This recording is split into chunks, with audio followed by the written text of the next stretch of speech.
नवरात्रीच्या पहिल्या दिवशी सकाळी लवकर उठून घर गोमूत्राने पुसावे व स्वच्छ ठेवावे.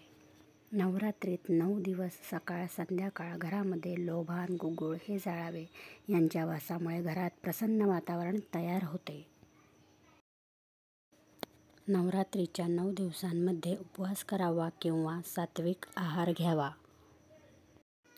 नवरात्रीमध्ये कोणाचीही निंदा करू नये, द्वेष करू नये, खोटं बोलू नये, तसेच कोणत्याही स्त्रीचा, मुलीचा अपमान होईल असं काहीही कधीही वागू नये.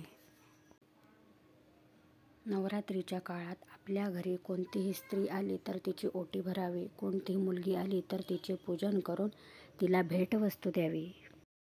नवरात्रीच्या काळात सकाळ संध्याकाळ उंबरठ्याचे पूजन करून दुर्गेचे आवाहन करायला विसरू नये.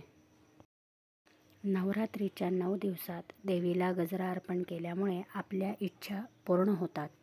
नवरात्रीमधील अष्टमीला कन्या पूजनाचे विशेष महत्त्व असून त्यामुळे दुर्गेची विशेष कृपा प्राप्त होते.